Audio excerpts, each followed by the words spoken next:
Brad, I just took a look at your way too early 2024 rankings, and I got to ask, man, what the heck are we doing with Travis Kelce all the way down at, what was it, 53 overall? 53. 53. My goodness, man. Is it the Taylor Swift thing? You think they're going to get married this offseason and he's going to have to deal with like a new marriage or something next year? What's going on, man? Oh my gosh. Here's the thing is Travis Kelce, he was best ball value rating number 2 tight end this year. But if we look at the second half of the season from week 9 on, among qualified tight ends, there were 13 tight ends with, I think, 40 or more targets from week 9 on. And Travis Kelce ranked 9 of 13th in PFF receiving grade and 8th out of 13th in yards per route run among those tight ends. So he wasn't even top 5 in the second half of the season. And then we just experienced bus game after bus game after bus game. We're going to need to see more from Travis Kelce here in the playoffs for us to be more confident to draft him, right? We're going to have to think about what positional difference he makes. Sam Laporta was just a little bit better than him this year overall in the best ball value rating, but if you're going to draft a difference-making tight end and stacking him with Mahomes, who let you down this year, like it's a losing proposition to draft Travis Kelce, even in round 2 or round 3 in 2024, not only for those reasons of he's fallen off, but we know the reason he's fallen off. It's not Taylor Swift, as much as we like to think that he's going to retire and set off into the sunset with his podcast and Taylor Swift, and they're going to make beautiful babies that conquer the world like King and Queen of America. But no, like it's Travis Kelce. He's 34 years old, and that's what it's near the end for him. So, Jake, I'm not worried about Travis Kelce's ranking. I think he's going to be a solid round 5 draft pick, but I think you're going to get that kind of value with him and Mahomes here in 2024, given how poorly Mahomes performed this year. There's going to be a lot of name value, which is why I don't think Kelce or Mahomes fall outside of round 5. But yeah, they were bad this year and deserve to be falling this far. Okay, so I'm going to push back here a little bit on 2 fronts, mainly that so we compare Kelce to Sam Laporta's season this year. And I think that the name value alone is probably going to keep Kelce at the latest in round 3. But the statistical argument I would make is that Travis Kelce only scored 5 touchdowns this year. 5 touchdowns. That's the fewest he scored since 2019. And that's way below expectation on his 93 receptions this season. I think that regression is coming for Travis Kelce. I know it's risky to bet on an older player to bounce back, but that's exactly what I think I'm going to do in 2024. I have Travis Kelce ranked as my 21st overall player. 21st overall player. You're going to be getting a lot of Travis Kelce, I think. What, mid round 2? So he was going, and in the FFPC streets, sometimes he was going as the 101 this past season. And Mahomes, that was an easy click. If you got him at 101, you were going to get Mahomes round 2 or the 301. But getting Kelce there could still set you up for a pretty serious 0 RB build. You go your wide receiver in round 1, you still get Kelce in round 2, but then I just love all of the value of these wide receivers and running backs. And in particular, when we get into round 2 and talking about round 2 rankings, I love the running backs that I expect to be falling there into round 2 or even late round 1. I think I'd rather take shots on upside swings and high spike week players that don't have the warning signs that we saw here at the end of 2023. So as we go back and forth, and this is part of the ranking summit Jacob and I are going to be doing overall, there's going to be positional ranking summits that I'll bring others on as well for, but Jake and I are going to be diving into these larger view draft board type of ranking summits where we're going to look at round 1, round 2, round 3 players, etc. tonight and we're going to dive into maybe some nitty gritty, maybe some questions, big questions that we have for each of these players. Make sure you guys are following both of us on Twitter at FF Stalder, at 16 Fabian Jacob, and we're going to give you some great content throughout the offseason, just like talking about Travis Kelce and whether he is a round 2 pick, maybe round 3 pick, or a round 5 pick for this season. Drafts are going to be starting up here, Jake. I'm not going to be able to draft.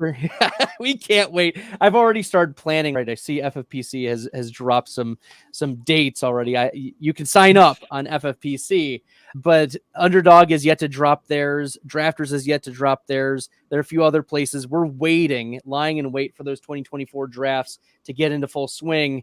I look back, and I think the first draft I did for 2023 was back in December of 2022. I've been hungry for the last couple of weeks. I don't know about you. Yeah, I remember last year, I think the way too early best ball contests on Underdog opened, I think, as early as November. And this year, I think they've put a lot more energy into the playoff best ball contests, which are a fun game in their own right. But me, I've always been a year-to-year player. I share your excitement. Absolutely. We'll get into round 1. We already talked about Travis Kelce, round 2 through 5. There's going to be some large disagreements and some small disagreements. In round 1, between Jacob and I, we both see Christian McCaffrey and Tyreek Hill as the top 2 picks, clearly in tier 1 for myself. Jake, any words you want to add about McCaffrey and Tyreek Hill being in that tier 1 of 102 and 101 of our expectation for the 2024 drafts, or are there any other players that you think might sneak into the top 2 considerations?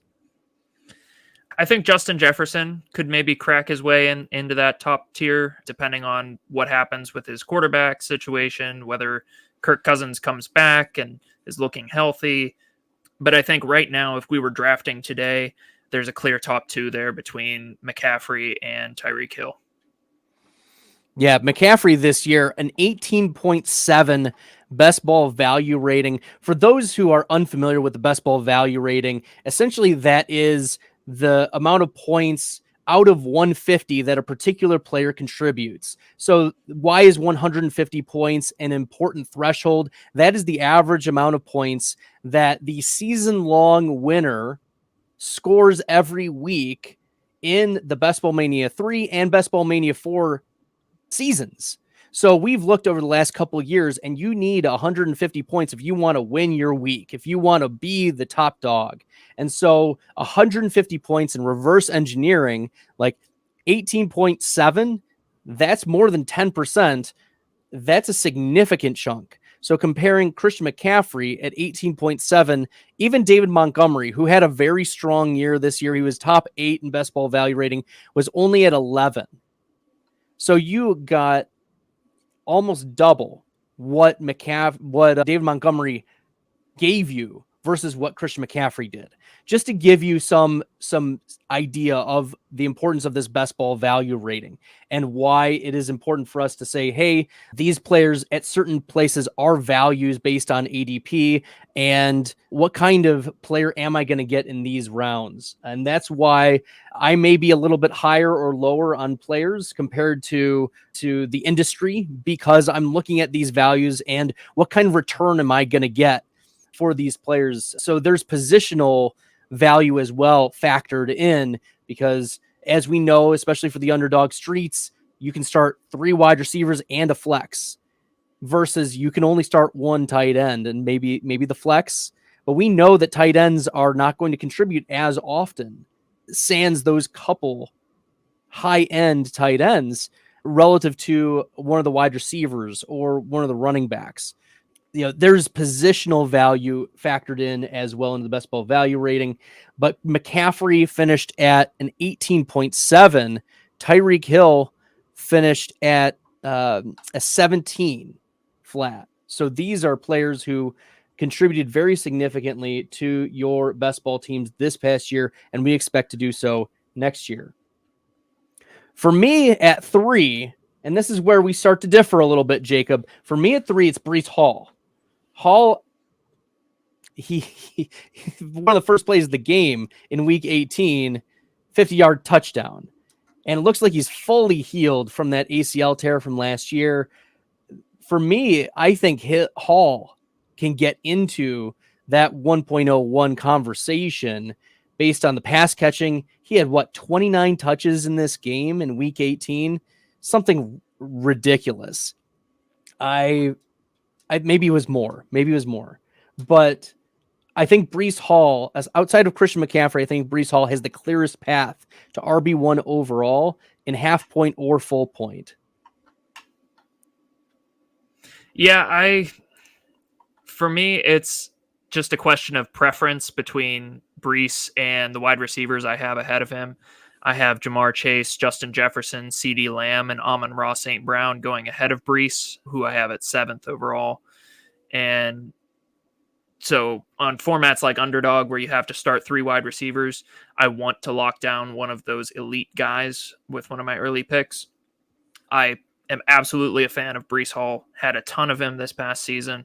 But I do think that with Aaron Rodgers returning to full health, hopefully by the time next August rolls around, that he's probably not going to be as check down happy as a Trevor Siemian or a Zach Wilson, who really couldn't operate a downfield passing attack. I think Aaron Rodgers will be distributing the ball around a bit more to Garrett Wilson, and hopefully, for the sake of that offense, they're adding some weapons, maybe at tight end in the draft, maybe a Brock Bowers, but we will see. So it's a marginal difference. We're splitting hairs here in the first round, but yeah, I absolutely love Breece. I just have him behind those wide receivers. You mentioned Garrett Wilson. We can dive a little bit deeper into round 3, where I have Garrett Wilson as my wide receiver, or my overall 32 player 32 in the draft. So mid round 3 and near the end of round 3, which is a discount from where we were getting him last year. And Jake, you have him at 12, which is close to, if not a little bit ahead of, where his ADP was in September. And so I think that my concerns with Garrett Wilson lie twofold.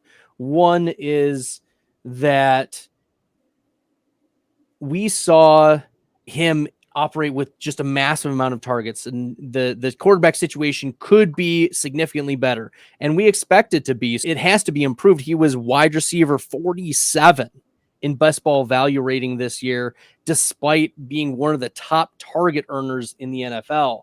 We expect the spike weeks to improve. That's why I have him not at wide receiver 47, but like at wide receiver 20 or 24, somewhere around there. But my concerns are that the bottom could very easily fall off for Aaron Rodgers. Like that it's within the range of outcomes that he is just not the same. And that's the hedge that I'm playing. I think that Garrett Wilson, extremely talented player, extraordinary target earner, manufactures his own yards. But the problem for me is that this Jets offense has a lot of ways to win, and Garrett Wilson certainly is one of them. But Breece Hall, we've discussed earlier, and maybe that's the yin and yang discussion here. But I would be happy to get Garrett Wilson in round 3, but early round 2 or even round 1, I think that's paying a premium for what we're hoping Aaron Rodgers to return to MVP form. Sure. And I may be undervaluing that risk as far as Aaron Rodgers falling off. My concerns for him and for Kirk Cousins are a little bit less because they're not mobile quarterbacks. It's maybe once Aaron Rodgers was known for his mobility, but not so much anymore. And so I'm not as concerned that Aaron Rodgers might fall off after this injury, but he could just be falling off in general. The last time we saw him in 2022, he was very disappointing, especially for fantasy football. So I totally can see that argument. But for me, I was a fader of Garrett Wilson at this price tag last year, mostly because his rookie year was impressive, no doubt, in terms of the usage. But I wasn't sure if he could build on it, especially as compared to other rookies from that class, like Chris Olave.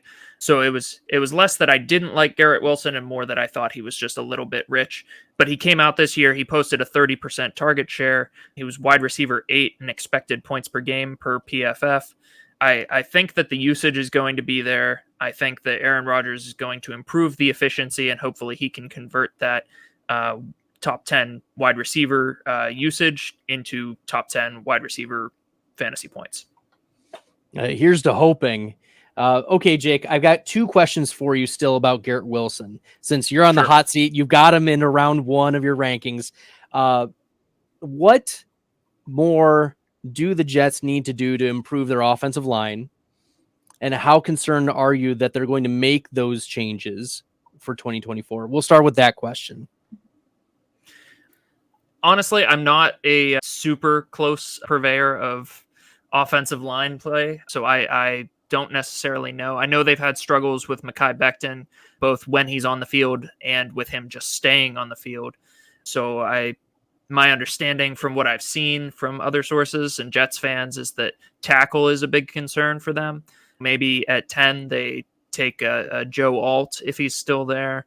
But I don't know how exactly they plan to address it, but I think simply the introduction of Aaron Rodgers, the leadership and the direction that he can provide as far as identifying pressures and putting his offensive line in a position to succeed is going to make that offensive line look much better than they did behind, say, a Trevor Siemian or Zach Wilson. So I think Aaron Rodgers' presence and his acumen in terms of just identifying pressures and defensive fronts is going to be a big help in itself. Yeah, I agree with you. I think the elevation from Siemian or Zach Wilson, the rumors even today are that they're going to try to trade Zach Wilson. Good luck getting for a ham sandwich. Exactly. Okay. What percentage, this is the second question, what percentage would you give to the likelihood of the Jets trading for Davante Adams? 5%. I don't know. I never really bought the rumors that he was particularly unhappy. He was obviously unhappy with Josh McDaniels, but I don't think that the Jets and Joe Douglas are going to be pulling that kind of move to get Davante Adams off of the Raiders. Yeah, I think it's unlikely as well, given, especially if Antonio Pierce is still the head coach for the Vegas Raiders. I think Adams does stick around. If they find another head coach, though, like a Harbaugh, we could see Davante Adams find his way out. That head coaching situation could prove interesting. Okay, we'll continue onward into the rest of the first round. There seems to be a pretty strong tier of wide receivers. You mentioned Justin Jefferson earlier in the podcast. CD Lamb, Jamar Chase, Amon-Ra St. Brown, who has had another massive day here in week 18. I think it's pretty close and a lot closer than what people initially have. I think I'm going to get a lot of Amon-Ra. You even have him at 6. I have him at 7. I felt like I've got him pretty high. Mm-hmm.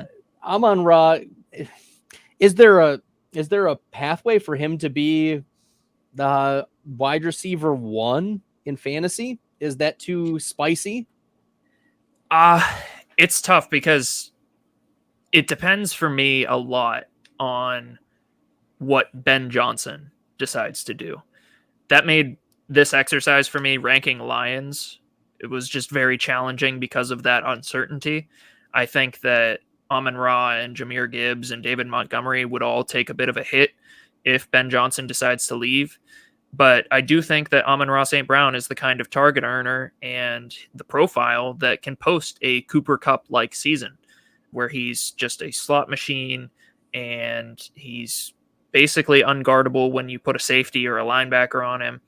Now, the market in the past has generally been lower on Amon-Ra St. Brown pretty much for that reason, that he's more of a PPR guy, that he racks up receptions, but he doesn't have a super high weekly ceiling.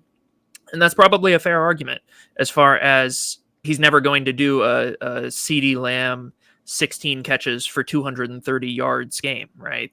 That's just not how his usage, his role would allow him to perform. But he can absolutely give you 10 for 100 and a touchdown every other week. So I think Amon-Ra is just a very underrated player. Maybe in certain best ball tournament contests, maybe he is a little bit less valuable for the lack of that 100th percentile outcome, but that's not going to stop me from taking him in the middle of round 1. No, he is a staple in the mid rounds. You also touched on the Detroit Lions rest of team. So Jahmyr Gibbs, who was also falling in our first round here, I have him at 9. You have him at 10 overall. So Jahmyr Gibbs here as, what is this, the running back 4, ahead of Achane, ahead of Bijan Robinson, at least as of right now. The rumors are swirling, right, about Arthur Smith, a certain very angry head coach for the Atlanta Falcons. Spicy. Very spicy. But Jahmyr Gibbs here, he's scored 10 touchdowns this year, even missed a few games. David Montgomery had double-digit scores as well.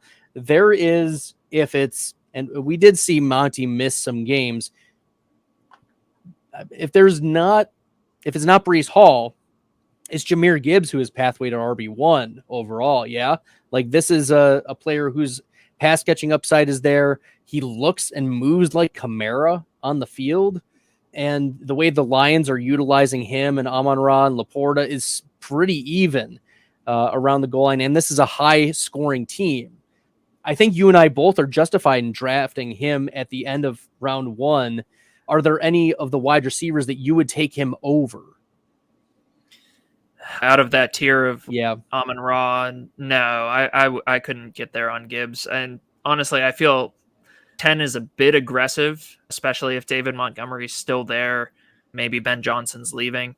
But the talent is so hard to deny. The explosiveness, the receiving ability. I might be a little concerned if Detroit decides to add maybe another receiving option that could draw some targets away from Jahmyr Gibbs. But realistically, I think they have bigger problems on the other side of the ball that they'll have to address. So for me, Jahmyr Gibbs, he's in that next tier down, but I have him as a top 5 running back. So I think he's going to do some big things next year. All right, Jake, this is where you're going to have to roast me. You have DJ Moore as a mid round 2 selection at pick 18. I have him at 10th overall.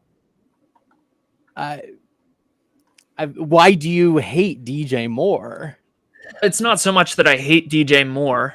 I just think the range of outcomes here, as far as the Bears either keep Fields, which DJ Moore has thrived this year, right? He's the points per game wide receiver 10, which I have in the middle of the second round. I have him ranked at wide receiver 11, which I feel like is appropriate.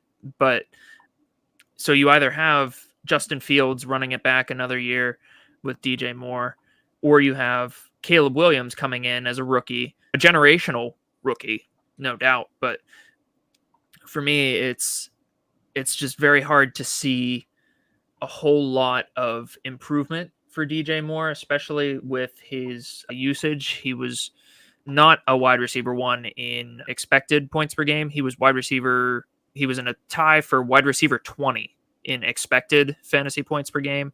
He's obviously a talented player. He outperformed his expected points per game, his usage, by a solid 3 points per game. But it's between those two options, with Fields, who hasn't shown much improvement through his first several years in the league, or Caleb Williams, a rookie, as good as he is expected to be as a rookie. We haven't really seen a lot of successful fantasy wide receiver, or at least high-end wide receivers, producing with rookie quarterbacks. So I'm tempering my expectations, but I don't think that I necessarily hate DJ Moore so much as you just really love DJ Moore. This is where you got to flip it on me, Jake. You got to say, Bradley, why do you have an obscene love for DJ Moore? I have to avert my eyes. Yes. Oh, yes. We got to go get a room, I suppose. That's what, geez, oh man.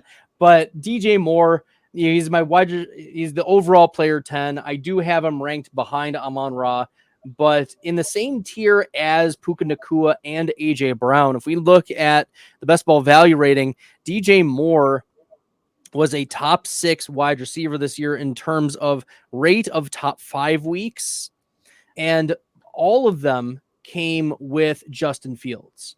Now, a lot of those games where he was the wide receiver 50, wide receiver 51, wide receiver 58, wide receiver 34, etc., were all with our boy Tyson Bagent. And it was because Justin Fields got hurt. Now, if you're saying, Bradley, we got to bake in a little bit of Justin Fields could get hurt, fine. We want to, sure. But the spike weeks we were getting from DJ Moore, when he hit, he was giving us 20% of the time plus these elite level games. 21% top 5 rate is the likes of Mike Evans, is just below Keenan Allen, just below Justin Jefferson. That was ahead of AJ Brown this year, was ahead of Debo, ahead of Amon-Ra, ahead of Puka, ahead of Devontae Adams.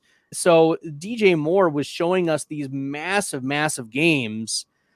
And then he was, where's my best ball value rating overall on him? DJ Moore ranks as wide receiver 10 in best ball value rating, but I'm not going to have him behind Keenan Allen next year. I'm not going to have him behind Mike Evans this year, in 2024. And I think it's in the same tier as AJ Brown and Puka Nacua. Now, you're like, Caleb Williams, maybe he's a step back. But I think the pushback will be Caleb Williams is not going to pull the ball out of the possibility of throwing. Like, he's not going to tuck and run as much as Justin Fields would. So there's going to be more pass attempts in that type of offense for the Chicago Bears, even if they're going to be slightly downgraded, even if there are some adjustment issues. If we believe that Caleb Williams is going to be the number 1 overall pick, or maybe 102, or wherever he goes, or if it's going to be Drake May, or if we know what Justin Fields can do with DJ Moore, right? We've got top 10, possibly top 5 wide receiver if he's healthy the full season. But I think that the upside can swing even higher with a player who gives you more passing volume in games that can be more competitive and will look down the field more often. And it's disappointing, Jake, to take an aside. Justin Fields was one of the most accurate downfield passers when he was in college at Ohio State. And that hasn't translated to the NFL as well. But if we're going to get that type of player with DJ Moore on an improved Bears offense, like, I want a lot of DJ Moore this year. And that's completely fair. I just, knowing myself and my process, I feel like once I sit down and do my projections, I'm going to look at DJ Moore's touchdown rate from this season, his 70.6% catch rate at his ADOT, which I forget it off the top of my head, but I know he's more of a downfield threat generally, and to have a catch rate that high, I just know that I'm going to project some regression there. So I feel like I'm just trying to do my best to hold the line, keeping him at wide receiver 11. But yeah, it's not necessarily that I think Caleb Williams would be a downgrade from Justin Fields, because I don't. I think so I guess maybe I am just biased towards the history of rookie quarterbacks, because the general history of that trend is not necessarily Caleb Williams in every case. But yeah, it'll be a very fun draft season for Chicago for sure. Okay, so here's a question I have for you, Jake. You are a little bit lower than I am on Devon Achane. Achane, I have at 13th overall in my rankings. We're now seeping into round 2. You have him at 19, so a little bit into the little back end, mid round 2. Which is fine. We can have differing opinions on Devon Achane. That's getting a little nitpicky. But why do you instead, though, have Raheem Mostert all the way down at 93 when I have him at just like the end of round 4, beginning of round 5? If you're lower on Achane, why are you even lower on Raheem Mostert? Is it just regression? Or is there something else that you expect to happen? So for starters here, Brad, I do have to hold your feet to the fire on this one, because having both Dolphins running backs, I know they've performed masterfully for fantasy this year, but having two running backs from the same team ranked inside the top 50, I think, is a little bit suspect. It'll be very hard for both of them to sustain the efficiency that we've seen allow them to eat. Maybe not. Maybe Mike McDaniels is just that guy and everything's going to play out similarly as it did this year, but I wouldn't bet on it. And so for when I was going through thinking about, like I said, this is vibes based for me. This reminds me very much of a 2021 Javonte Williams versus Melvin Gordon type of debate, where we had Javonte going as that 2-3 turn pick, and we had Melvin Gordon going much later, even though they were coming off of just this 50-50 even time split. And for me, I was fortunately bailed out by the Javonte injury, unfortunately for him, but and then Melvin Gordon ended up getting cut and nobody won. But to make that point, to bring that home, is basically to say that I think Raheem Mostert at his age, as the sort of descending slope and Achan's on his ascending arc, I think there may still be some risk that Miami does bring in another running back, again, due to Mostert's age. So I think there's a little bit of uncertainty there for Mostert. I'd be happy to move him up if we get to August and it's just Achan and Mostert. But for now, if I was drafting today, I'd have a lot more confidence in Achan than I would in Mostert. Though not quite so much confidence as you seem to have in Achan, mainly just because I'm a stickler for size and durability. Achan did get nicked up a decent amount this year, so I have some concerns there for him as opposed to a Jonathan Taylor or a Breece Hall or Jahmyr Gibbs. Yeah, I hear you on the size. Achan showed off his electric speed this year, and I think that that's what makes this Miami team so dynamic. Is they've got speed everywhere, and you don't know as a defense where they're going to go with it. Obviously, Tyreek Hill is going to be the number one read, but Jalen Waddle also got an obscene amount of target share this year. Raheem Mostert, the reason why I had him, like, Mostert was running back 3 this year in terms of best ball value rating. Obviously, a league winner in his own right, over 20 touchdowns this season. But I agree with you. I don't think that this is going to be sustainable. That's why I don't have him in the first round, second round. We have our major concerns about Raheem Mostert and his age. You mentioned that. And Mostert got nicked up, and he has a history of injuries for sure. And Achan as well. These are guys who were seldom healthy at the same time. But when they were still both very fantasy viable. And I want pieces of this Miami backfield, because we've seen, and this was a mistake not a mistake. I wouldn't call it a mistake, because I was invested more than the market in the Miami Dolphins backfield. I had like 13% Jeff Wilson. I had 13% Mostert and like 13% Achan. And I was just split. I had, between every draft, I probably had 40% combined. I 1 out of every 3 drafts, I had one of those running backs. But, yeah, I was all in on the Jeff Wilson side of that. But we knew something was going to hit. And right. We knew something was going to hit. And unfortunately, it just wasn't Jeff Wilson. But we knew that it was going to be an absolute factory for fantasy points. So that's what I'm like putting my chips in on, is offenses that we definitely know are going to manufacture fantasy points. And if they do bring in another running back, so be it. But in round 5, like, Raheem Mostert isn't going to crush you if you miss on a Raheem Mostert. We missed on Christian Watson this past year in round 3, round 4, and both Best Ball Mania winners had him on their teams. So yes, structural reasons and blah, blah, blah. But like, you can afford to take a hit in some of these rounds. You can afford to take a loss, and I'd rather take shots on these highly efficient, proven track record, fantasy point factory teams, and especially ones that are willing to run the ball when they get close to the line of scrimmage, when they get to close to the end zone. So give me Mostert, give me Achan above wherever they're going to be Although there's been some sharps in the industry who are like, Achane at the 1-2 turn, Achane, and I'm like, oh man, that's put a little spice on it, but we'll find out if that's where some of these, as the tides turn throughout the offseason. It would not surprise me if Achane becomes a first round pick by the time we get into September. It's possible, but I won't have any. I just can't do it. We'll keep it going. Bijan Robinson, I have him at 14. You have him at 17. So we both believe he's a second round pick. But Arthur Smith, if he's gone, like we know what Bijan can do. He could be the running back 1 overall as well. There are pathways for him to be the best in fantasy, and especially with a coach that could use him appropriately and around the goal line. We've seen, imagine if Ben Johnson goes to the Falcons. You've got Kyle Pitts. That'd be pretty nice. You've got Drake London in the Amon-Ra role.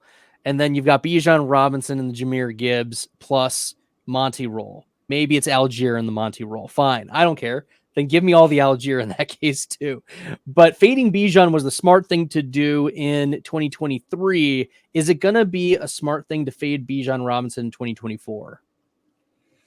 It depends on his price. I think that if the market adjusts and capitulates to Arthur Smith, then Bijan at this price tag would be acceptable. I think, though, or at least I have a sneaking suspicion that people will overreact if Arthur Smith is gone and bump Bijan a little bit higher than I'd like. My ranking at 17th overall, RB7, is basically, to myself, I'm saying there's a probably coin flip, a 50-50 chance that Arthur Smith is still there. So I'd maybe bump him up a couple of spots up to where I have Jonathan Taylor and Travis Etienne at that 1-2 turn. But if he starts climbing up into that middle of the first round where, Amon-Ra and Brees and Kyron are for me, then I think I'll be out on Bijan at that price. Ooh, okay. What about Bijan Robinson? If Arthur Smith leaves, do you think the market would go crazy enough for him to be the 101 overall?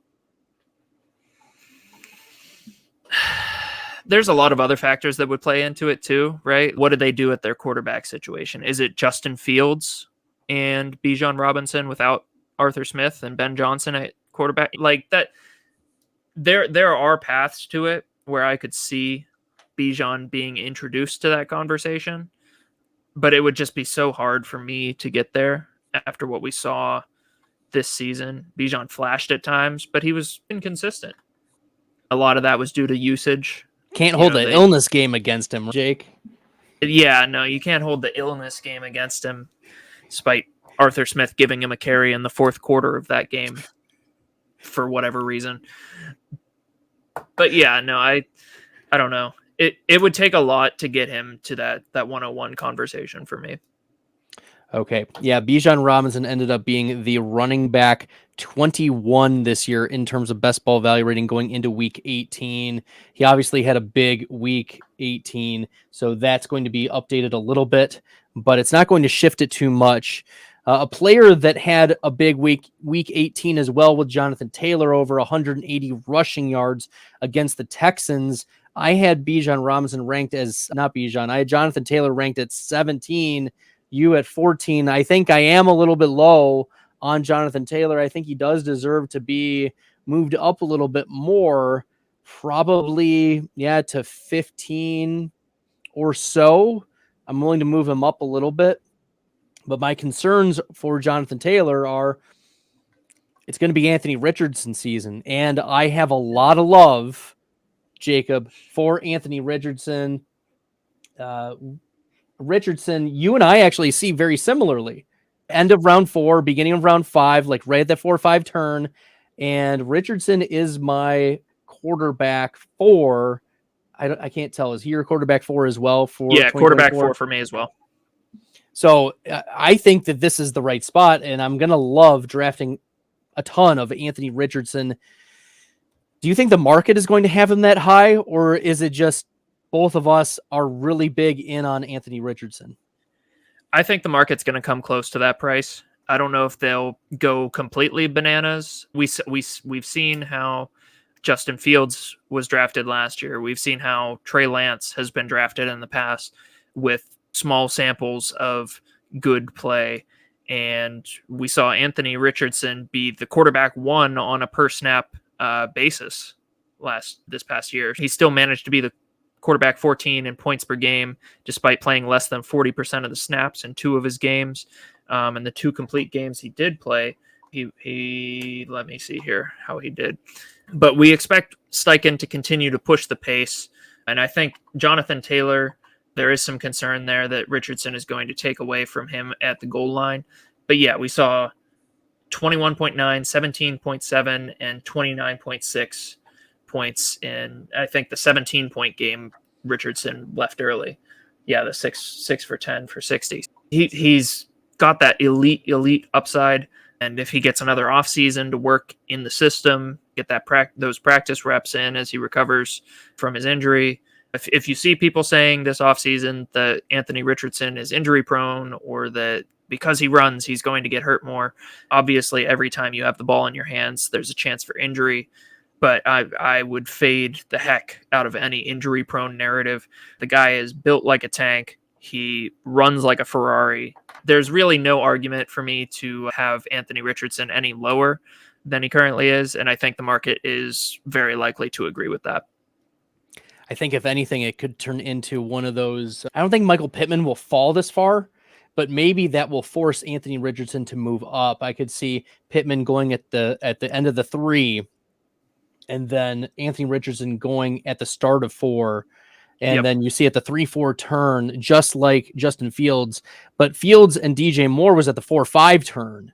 And I think that we saw massive stack boom weeks from both of them together. And that's the type of thing we could see from Pittman and Anthony Richardson in a similar sense of Fields. Only like Anthony Richardson came out of the gate and was scoring fantasy points. Fields, it took forever. Now, Matt Nagy, asterisk till the cows come home.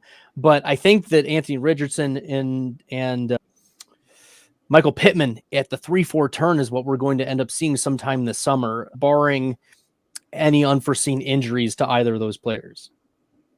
Yep, and I'd still be taking them there. I want my Anthony Richardson shares for sure. All right, we'll keep chipping away at round 2. If you guys like the content and found this helpful so far, smash the subscribe button here at the Fantasy Football Plus Network. Jacob Fabian and I crushing the ranking summit so far. Jake, we hit on Saquon Barkley a little bit, but let's dig a little bit deeper on Saquon. I have him at 18 as a mid round 2 running back. You have him all the way down at 34, the end of the 3rd round. Saquon Barkley has not been like himself. He's dealt with injuries that have been pretty disastrous for a few of his seasons. But this year, going into week 18, running back 10 in terms of best ball value rating, he had 11% of his weeks as an RB1, 15% of his weeks as an RB2, and 30% of his weeks as a flex play. He was most of the time, 57% of the time, making it into your best ball lineups. He was worthy of being startable. What concerns do you have about him being ranked so far below where I have him? I have mid round 2. You have him almost twice my ranking. So let's suss it out here a little, Jake. What concerns do you have for Saquon going into 2024? Sure. Mainly, I am really concerned that he's cooked. That's about it. He's a pending free agent, and I'm not sure that if he goes somewhere other than New York, he'll have anywhere close to the same role. He's still a very good receiver. He always has been. So he'll have that in his bag. I don't think he's going to get left on the curb like a Leonard Fournette or Ezekiel Elliott. but among 54 running backs who had at least 75 carries this season, Saquon ranked 45th in PFF's elusiveness rating. So he's really just not making people miss like he used to be able to. He's had those injuries, and I think those have definitely took their toll on him. But just to give you some reference on who ranks in that range, who also had over 75 carries, we're talking guys like Ezekiel Elliott, Joe Mixon, Alvin Kamara, Ty Chandler, Gus Edwards, like guys that really just don't have a lot of juice or anything really left in the tank. And we'll probably get into Alvin Kamara here in a bit, because I'm also much lower than you on him, but for very much the same reason.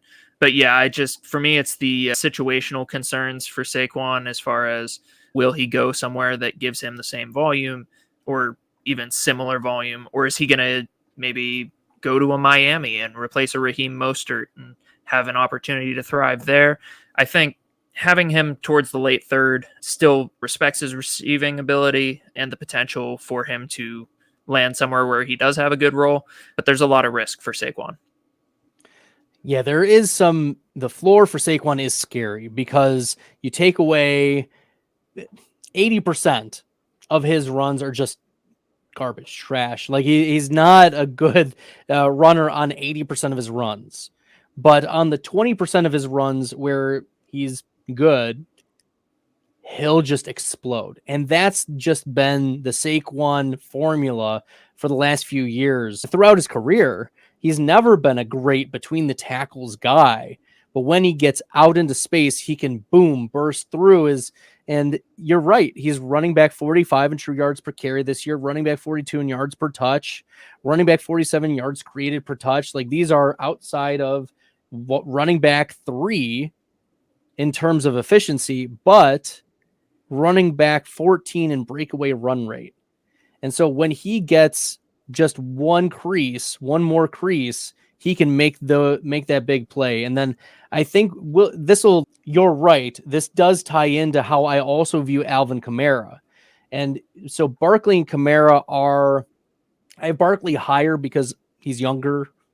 That's just the reality. Like Barkley I have at mid round 2, Kamara at the 2-3 turn.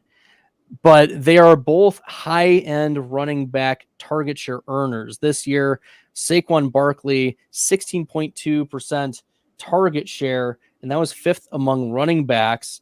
And so wherever he lands, he's going to be a target earner, and that's what he's been throughout his career, regardless of who's been at quarterback for the Giants and regardless of who's been the head coach for the Giants.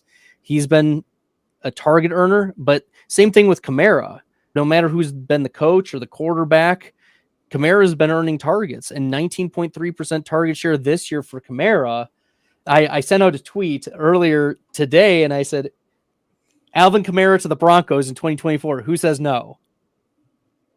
I think that's a great idea. I think Kamara to the Broncos would be a great idea. Give me Sean Payton reunion. Talk about it. Because once again, Kamara, he's putting up the exact same metrics as Saquon in terms of efficiency. 43rd in true yards per carry, 45th in juke rate, 33rd in yards per touch, 25th in yards created per touch. At least that was a little bit better. But Kamara's not going to break it off with anyone.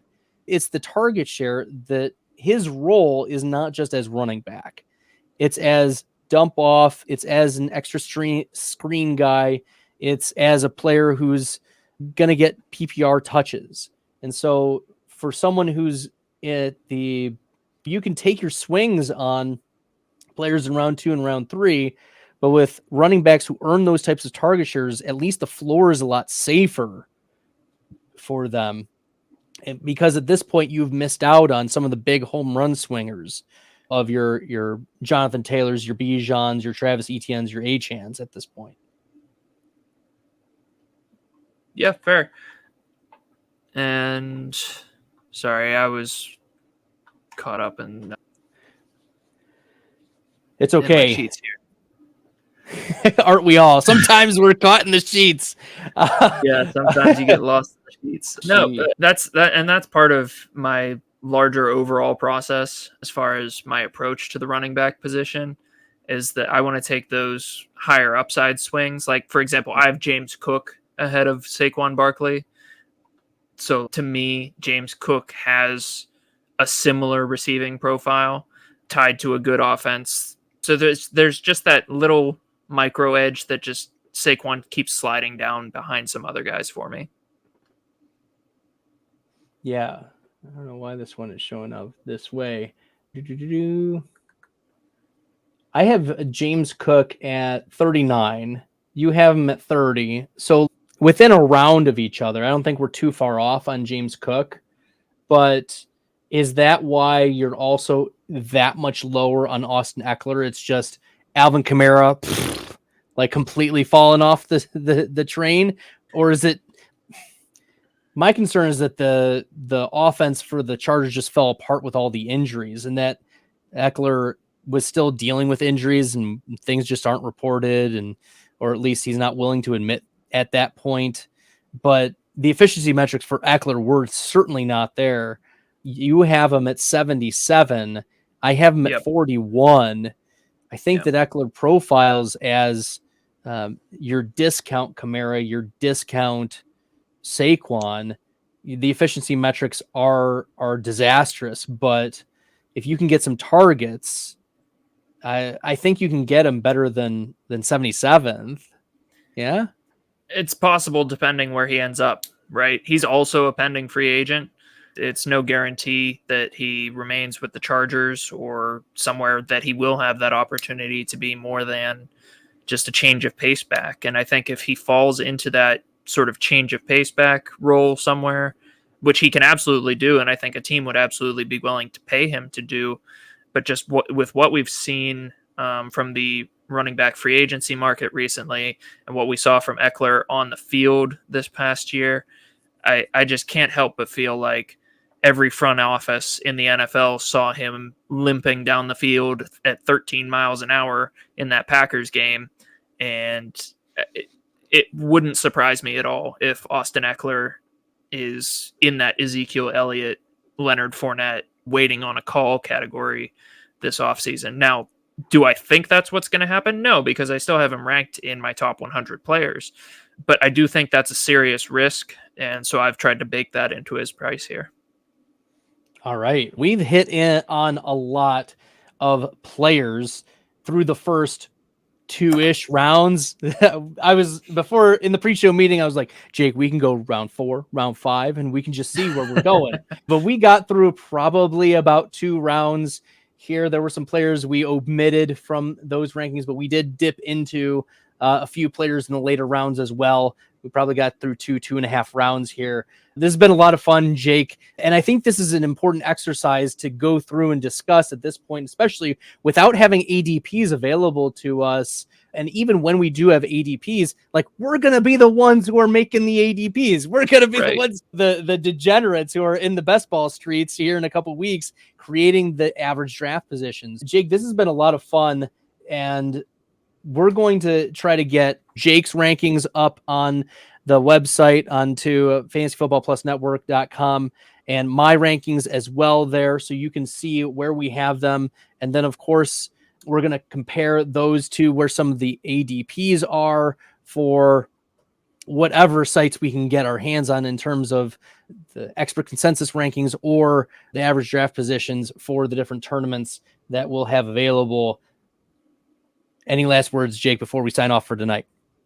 It's been a pleasure, Brad, as always. Really looking forward to once those ADPs, or rather once the draft rooms open so we can make the ADPs and just draft using our own ranks so that the ADPs line up with them and we can just look very, very smart. Call us the ADP sculptors.